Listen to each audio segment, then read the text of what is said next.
Hello student, कैसे हैं आप लोग। जैसे कि आपको टाइम टेबल में आपको बताया गया था कि संडे को आपकी करंट अफेयर की वीडियो आएगी, तो इस क्रम में इस सीरीज का ये हमारा पहला वीडियो है। देखिए, करंट अफेयर की बात मैं आपको पहले ही एक चीज़ बताता हूँ, करंट अफेयर देखने में बहुत ज़्यादा लगता है, ठीक है। मतलब समझ नहीं आता कि करंट अफेयर कहाँ से पढ़ा जाए और कितना पढ़ा जाए, पेपर में क्या आ जाए कुछ नहीं पता। लेकिन अगर आप सिलेबस की ठीक तरीके से अगर आप समझ रखते हैं, आयोग के ट्रेंड को अगर आप ठीक तरह से समझ पाते हैं, एनालिसिस कर पाते हैं, आपने पुराने पिछले 10-1 साल के अगर पेपर आपने एनालिसिस कर रखे हैं, तो आपको बिल्कुल एग्जैक्ट आपको पता लगेगा कि आपको क्या क्या पढ़ना है। और उस दृष्टिकोण से फिर ये बहुत कम सिलेबस होता है, ठीक है। करंट अफेयर बहुत ज़्यादा नहीं, ये एक्चुअली बहुत कम होता है, ठीक है, ठीक है। मैं आपको इतना बताता हूँ, यहाँ पे देखिए जो करंट अफेयर का है आपको, यहाँ पे मैं आपको उस लेवल पे करंट अफेयर करा दूंगा। फिर आपको कहीं से भी कुछ भी, अगर आप उत्तराखंड के अंदर तैयारी कर रहे हैं तो ठीक है, मैं बाहर की बात नहीं कर रहा। अगर आप उत्तराखंड के अंदर अगर उस स्टेट की जो एग्जाम्स है उनकी तैयारी कर रहे हैं, तो आपको बाहर से कहीं से आपको कुछ करंट अफेयर पढ़ने की आवश्यकता नहीं है। जितना मैं आपको पढ़ाऊंगा आपके पेपर में क्वेश्चन आपको वहीं से दिखेंगे, इतना मैं आपको भरोसा दिलाता हूँ, ठीक। चलिए देखिए, करंट अफेयर की सीरीज में जो मैं पहली बात आपसे यहाँ पे करूंगा वो मैं करता हूँ नोबेल पुरस्कार की, ठीक है। अभी इस रिसेंट के अगर आप कोई सा भी एग्जाम आप दोगे ना, आपको नोबेल पुरस्कार से रिलेटेड एक क्वेश्चन आपको निश्चित तौर पर आपको दिखने वाला है उसमें, ठीक है। तो नोबेल पुरस्कार क्या करना है, आपको रट लेना है। नोबेल पुरस्कार क्या करना है आपको, यहाँ पे रट लेने, घोट डालने। एक्चुअली ये आते इसलिए है ना, एक तो ये बहुत महत्वपूर्ण होते हैं पुरस्कार, और दूसरी बात इनके जो नाम होते हैं ना बहुत अजीब से होते हैं ये, ठीक है। मतलब बहुत कंफ्यूजन रहता है इसमें, इसलिए आयोग क्या करता है, इनको बार बार आपसे पूछ लेता है। ध्यान रखना, हम यहीं पे फंस जाते हैं। नोबेल पुरस्कार की बात करता हूँ तो पहली शुरू में आप 2 बातें ये ध्यान रख लेना कि इनकी शुरुआत 1901 में हुई थी, ठीक है। नोबेल पुरस्कार की शुरुआत आपको यहाँ पे 1901 में हुई थी। अल्फ्रेड नोबेल के नाम पे ये पुरस्कार दिए जाते हैं इनकी याद में, ठीक है। अगर मैं नोबेल पुरस्कार की बात करता हूँ, देखिए ये पुरस्कार आपके 6 क्षेत्रों में दिए जाते हैं। कभी कभार आपसे ये भी पूछ लेता है, छोटा मोटा क्वेश्चन छोटे पेपर में पूछ लेता है कि नोबेल पुरस्कार निम्न में से किस क्षेत्र में नहीं दिया जाता है। तो नोबेल पुरस्कार देखिए यहाँ पे भौतिकी, रासायनिक, चिकित्सा, ये 3 आपको एक जैसे नाम लग रहे हैं, भौतिक, रासायनिक, चिकित्सा। साहित्य, शांति, दोनों मैंने एक जैसे लिखे हैं, साहित्य 100 से, शांति 100 से। लास्ट में आपका आर्थिकी, इनके लिए आपको ये दिए जाते हैं, ठीक हो गया। अब देखिए यहाँ पे आपसे जो पूछेगा कि भौतिकी का जो नोबेल पुरस्कार है वो इस बार किसको मिला है, तो भौतिकी में इस बार यहाँ पे जो फिजिक्स है इसमें आपको 3 लोगों को मिला है, ठीक है। पहला है यहाँ पे एलन आस्पेक्ट, पहला है एलन आस्पेक्ट, ये फ्रांस के हैं। ध्यान रखना, कभी कभी अब ये भी पूछ लेता आपसे कि ये किस देश के हैं, ये किस देश के हैं, आपसे ये पूछ लेता है, तो आपको ध्यान रखना, ठीक है। दूसरा यहाँ पे जॉन एफ क्लासर, जॉन एफ क्लासर, ये आपके यूएसए के हैं। तीसरे हैं एंटोन जिलिंगर, ये ऑस्ट्रिया के हैं। एंटोन जिलिंगर ये कहाँ के आपके, ये ऑस्ट्रिया के हैं। तो 3 ये लोग हैं। देखिए, अगर आपको ये याद करना है, सबसे पहला शब्द आप यहाँ पे एक एलन याद रखना, एलन। दूसरा क्लासर याद रखना, आसान है। तीसरा एंटोन याद रखना। देखिए यहाँ पे एलन, क्लासर, एंटोन, एलन, क्लासर, एंटोन, किसके हैं ये, भौतिकी के हैं, ठीक हो गया है। मुझे लगता है अगर आप ऐसा करोगे तो आपको थोड़ा आसानी से याद हो जाएगा, ठीक है। 2-4 बार आप करोगे तो आपको हो जाएगा, ठीक है। रसायन की मैं बात करता हूं यहाँ पे, रसायन की, ठीक है। इसमें यहाँ पे पहला जो यहाँ पे कैरोलिन बार्टोजी, कैरोलिन बार्टोजी को पहला ये पुरस्कार दिया गया है, ये यूएसए के हैं, ठीक है। दूसरा यहाँ पे बेरी शार्पलेस, बेरी शार्पलेस को ये दिया गया है, ये भी आपकी यूएसए के हैं, ठीक है। तीसरा है मॉर्टन डेल्टाल, ठीक है, मॉर्टन मेल्डाल, सॉरी मॉर्टन मेल्डाल यहां पे दिया गया है, ये कहां के हैं, डेनमार्क के हैं। आपको ध्यान रखना है, क्लियर हो गया, ठीक है। देखिए यहाँ पे अगर आप निकालोगे कौन कौन सा आपका पे, पहले देखिए यहाँ पे पहला बार्टोजी, पहला बार्टोजी, दूसरा बेरी, बार्टोजी बेरी, तीसरा देखिए यहाँ पे मेल्डाल, ये शब्द मुझे ठीक लग रहा है, बार्टोजी बेरी मेल्डाल, बार्टोजी बेरी मेल्डाल, ठीक है। या मॉर्टन, ऐसा आप ये करना है, तो क्या पे बार्टोजी बेरी मॉर्टन, बार्टोजी बेरी मॉर्टन, मॉर्टन ज्यादा ठीक है ना, मेल्डाल से मॉर्टन मेरे ख्याल से ज्यादा आसान शब्द है याद करने के दृष्टिकोण से, ठीक है। चलिए, तो आपको अगला आपको ये याद करना है। तीसरी का चिकित्सा का जो पुरस्कार दिया गया है नोबेल पुरस्कार, वो केवल एक ही आदमी को मिला है, वो स्वीडन के, इनका नाम है स्वांतो पाबू, इनका नाम है स्वांतो पावो। ये आसान भी है और शायद आपको याद भी हो जाएगा। देखिए एक बात समझना आप जो आपके इंटर लेवल के जो एग्जाम होंगे अगर वहाँ पे ये पूछता है तो चिकित्सा का ज़्यादा इंपॉर्टेंट रहेगा, ठीक है ना। लेकिन जो आपके बड़े एग्जाम हैं जो ग्रेजुएशन लेवल के हैं उनमें आपके भौतिकी के, ठीक है, साहित्य का नोबल बहुत बार पूछा जाता है और ये शांति का नोबल भी इस बार मुझे लग रहा है कहीं ना कहीं ये इंपॉर्टेंट हो सकता है। देखिए आप साहित्य के नोबल की बात करता हूँ, यहाँ पे सबसे पहले यहाँ पे एनी अर्नाक्स को मिला है। साहित्य का मतलब एनी अर्नाक्स, ये कहाँ के हैं? ये फ्रांस के हैं। दूसरे हैं लेस एनीस, दूसरे का नाम पे लेस एनीस, इनको मिला हुआ है। देखिए ठीक है, सॉरी मैं गलत बोल रहा हूँ, एनी एर्नाक्स है फ्रांस के, इन्हीं को मिला हुआ है।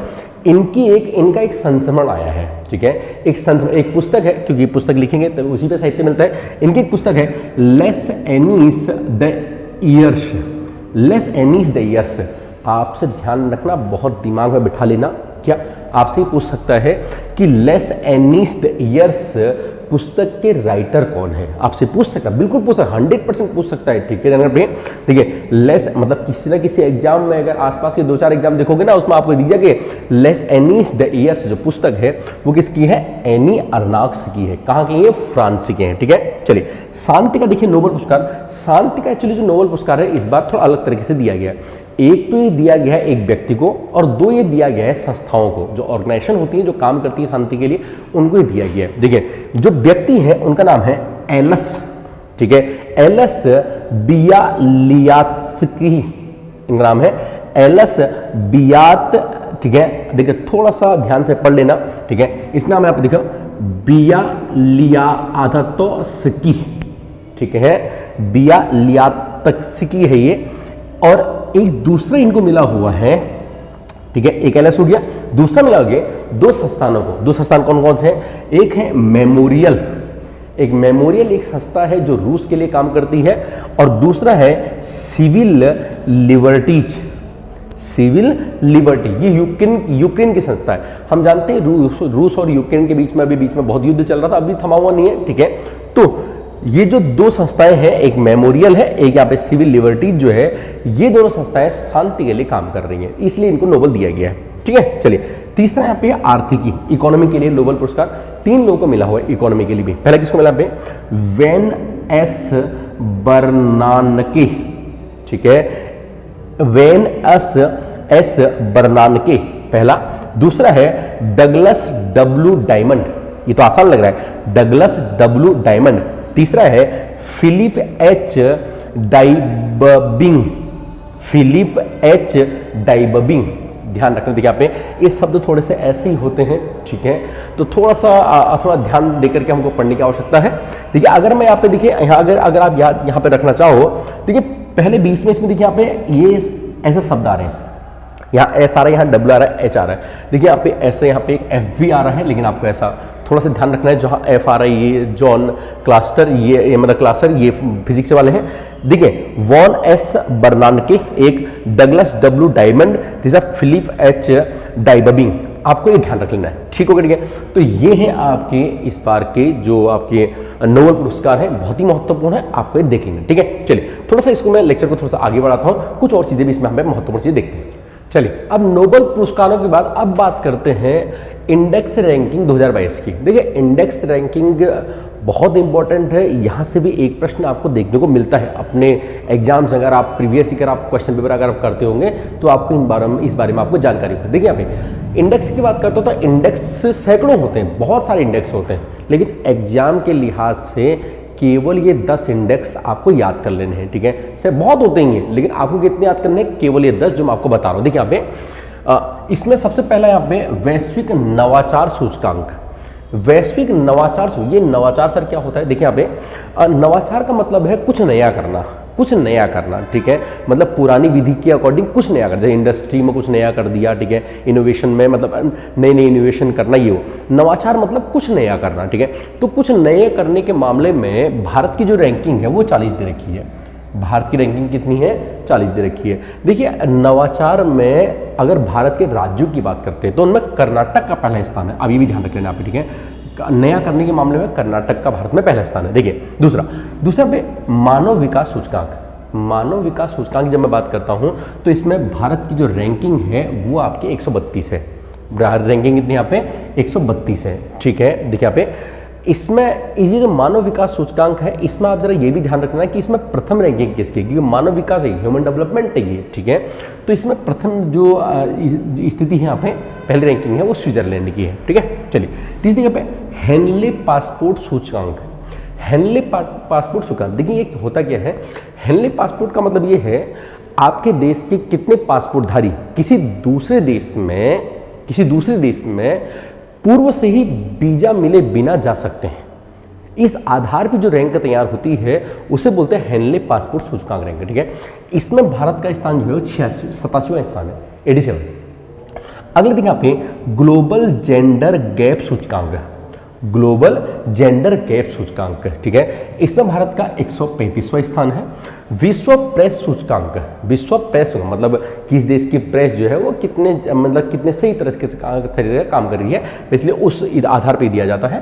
तो इसमें भारत की रैंकिंग है काफी पीछे है, 150 है, ठीक है। विश्व प्रसन्नता सूचकांक, कहाँ की जो विश्व लोग हैं वो ज़्यादा खुश हैं, विश्व प्रसन्नता सूचकांक है, इसमें भारत का 136वां स्थान है, ठीक है। अगला पे लोकतंत्र सूचकांक, जो डेमोक्रेसी होती है, ठीक है, मतलब कहाँ के लोगों को कितना लोकतंत्र, ठीक है, जो भी लोकतंत्र है मतलब लोकतंत्र जनता के शासन, तो बेसिकली वास्तव में किस देश की जनता का शासन वास्तव में चल रहा है और कहाँ पे तानाशाही चल रही है, इस मामले में हमारा देश काफ़ी पीछे है। इसमें हमारा फिर भी यहाँ पे 93 स्थान है, ठीक है, अंडर 100 हम लोग हैं।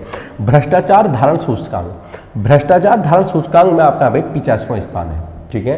हालांकि देखिए भ्रष्टाचार धारण सूचकांक आपसे पूछेगा नहीं है, ठीक है। अगर इसमें हमारी पहली दूसरी, ठीक है, हम मतलब अगर हमारी यहाँ पे बहुत पीछे रैंक होती तो आपसे शायद पूछता ही, ठीक है ना। अगर आपकी 180 ऐसी रैंक हो तो पूछता। देखिए अब भ्रष्टाचार में अपने लोग आगे हैं तो वे काहे पूछेगा, सरकार अपने आपको ऐसा बेकार थोड़ा बताएगी कि हम इतने भ्रष्ट हैं, ठीक है, तो शायद ना पूछे, लेकिन फिर भी आपको ध्यान रखना है। विश्व प्रतिस्पर्धा सूचकांक, जो विश्व में जो कॉम्पिटिशन है, तो कॉम्पिटिशन के मामले में भारत की जो रैंक है वो ठीक ठाक है, 37वीं रैंक है भारत की, ठीक है।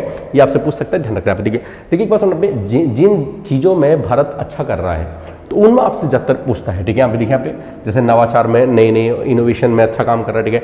हेनली पासपोर्ट में भी ठीक ठाक ही है ये, ठीक है। बाकी वो थोड़ा सा पीछे देख लेना अपने हिसाब से, ठीक है। और आखिरी यहाँ पे आपको यहाँ पे विश्व शांति सूचकांक, विश्व शांति सूचकांक, ठीक है, इसमें भारत का 135वां स्थान है, ठीक है। एक क्वेश्चन मैं आपके लिए बोलता हूँ, आपको कमेंट बॉक्स में आपको देना है, जलवायु जोखिम सूचकांक में भारत का कौन सा स्थान है, जलवायु जोखिम सूचकांक में भारत का कौन सा स्थान है, वो आपको नीचे कमेंट बॉक्स में आपको देना है। क्लियर, ठीक है, ठीक है। तो इसमें मैंने यहाँ पे दूसरी बताती आपको यहाँ पे इंडेक्स बता दिए और मैंने आपको यहाँ पे दूसरा मैंने आपको यहाँ पे नोबेल पुरस्कार बताते हैं, ठीक है। एक टॉपिक इसमें, एक चीज हम इसमें और करके चलते हैं, चलिए इंडेक्स की बात, आप एक और इंपॉर्टेंट चीज की बात करते हैं जो है ग्रैंड स्लैम, ठीक है। ये क्या होता है सर, टेनिस से संबंधित गेम्स है, ये 4 प्रकार के होते हैं। सबसे पहला होगा आपका होता है ऑस्ट्रेलियन ओपन, ठीक है, पहला होता है आपका ऑस्ट्रेलियन ओपन, दूसरा होता है आपका पे फ्रेंच ओपन, तीसरा होता है विंबलडन ओपन और चौथा होता है आपका यूएस ओपन, ठीक है।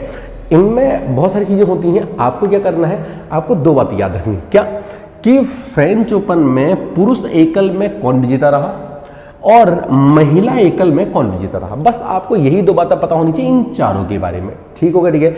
इन चारों में से सर ज्यादा कौन सा पूछता है, फ्रेंच ओपन, फ्रेंच ओपन जो है ये आपसे पेपर में ज्यादा पूछा जाता है, ठीक है। लेकिन ध्यान रखना, मैंने ये बोल दिया है, इसका मतलब ये नहीं कि आपको और नहीं पढ़ रहे हैं, अगर और इंपॉर्टेंट नहीं होते मैं आपको पढ़ाता ही नहीं, क्योंकि मैं आपको यहाँ पे मतलब जो चीज़ इंपॉर्टेंट नहीं होगी उस पर तो मैं यहाँ पे बात ही नहीं करूँगा, क्योंकि मैंने आपको बोल दिया है करंट अफेयर अथा सागर है, ठीक है, उसमें से कितना भी निकालते रहिएगा वो कमी है, लेकिन अपने को एग्जाम के ट्रेंड के हिसाब से ही चलना है, ठीक है। चलिए ऑस्ट्रेलियन ओपन की बात करते हैं सबसे पहले यहाँ पे, तो पुरुष एकल में इसमें राफेल नडाल जीते हैं, इससे पहले जो हुए थे तब भी पुरुष एकल में राफेल नडाल ही जीते थे ऑस्ट्रेलियन ओपन, ठीक है। और महिला एकल में इसमें एशली बार्टी, पिछली बार भी यही जीती थी, एशली बार्टी पिछली बार और इस बार दोनों की महिला विजेता है, राफेल नडाल भी, ठीक है। चलिए फ्रेंच ओपन की बात करते हैं, तो फ्रेंच ओपन में पुरुष एकल में फिर से राफेल नडाल ही जीते थे, ठीक है, मतलब जीते हैं इस बार, ठीक है। फ्रेंच ओपन में राफेल नडाल पुरुष में जीते हैं और ईगा स्वीटेक जो है ये महिला में जीती हैं, ठीक है, ईगा स्वीटेक जो है वो महिला में जीती है। देखिए अगला यहाँ पे देखिए यहाँ पे नोवाक जोकोविच, ये कौन है, विंबलडन जीते हैं इस बार ये, विंबलडन, ठीक है, विंबलडन जो है यहाँ पे ओपन, नोवाक जोकोविच बहुत फेमस नाम है, आपने सुना होगा, बहुत बार आता रहता है, ठीक है। और दूसरा महिला में यहाँ पे एलिना रिबाकिना। एलिना रिबाकिना जो है वो विंबलडन में इस बार महिला एकल में जीती हैं। ऑस्ट्रेलियन ओपन की बात करते हैं यहाँ पे पुरुष एकल में यहाँ पे अल्कराज गार्फिया पुरुष एकल में जीते हैं, और ईगा वही वाला ठीक है जो यहाँ पे जीती थी, ईगा स्वीटेक जो है वो यहाँ भी जीती हैं इस बार। आपको बल्ले बटे ठीक है। देखिए अगर मैं पूरे ग्रैंड स्लैम की बात करता हूं तो यहाँ पे 2 खिलाड़ी जो है वो बहुत इंपॉर्टेंट है, ठीक है। 2 खिलाड़ी ज्यादातर आपसे पूछाते हैं, तो इनके बारे में हम यहाँ पे देखिए, यहाँ पे जो राफेल नडाल जो है ये स्पेन के हैं, ये भी आप ध्यान रखना यहाँ पे। ये 2 खिलाड़ी बहुत इंपॉर्टेंट है, एक राफेल नडाल, दूसरा है नोवाक जोकोविच, ठीक है। ये 2 खिलाड़ी बहुत महत्वपूर्ण है। तो राफेल नडाल जो है ये स्पेन के, आपको ये भी ध्यान रख लेना है, और नोवाक जोकोविच जो है ये सर्बिया के हैं। ये कहाँ के हैं? ये सर्बिया के हैं। तो ये 2 बहुत महत्वपूर्ण खिलाड़ी हैं, तो इनके देश भी आप यहाँ पे ध्यान रखोगे। क्लियर हो गया? तो ये रही आज की वीडियो हमारी करंट अफेयर की। नेक्स्ट संडे को एक और वीडियो में आपके लिए लेके आऊंगा, ठीक है, जिसमें बहुत महत्वपूर्ण जो करंट अफेयर होंगे इससे आगे वाले, उनको मैं वहां पे चर्चा करूंगा, ठीक है। देखिए एक बात देखिए, यहाँ पे ये जो सीरीज है आज से हमने स्टार्ट करी है, आपको जैसी भी लगी अपनी प्रतिक्रिया जरूर देना, ठीक है। कमेंट बॉक्स में जरूर से बताना कि आपकी ये वीडियो कैसी लगी है। देखिए अगर आपको ये सीरीज अगर पसंद आती है करंट अफेयर वाली, तभी ये आगे चलेगी, वरना फिर इसको आगे चला के ज़्यादा कोई फायदा होगा नहीं, ठीक है। हमारा जो एम रहता है 50 आपको इसमें लाइक करने हैं, ठीक है। हमको पता कैसे चलेगा कि आपको पसंद आ रही है।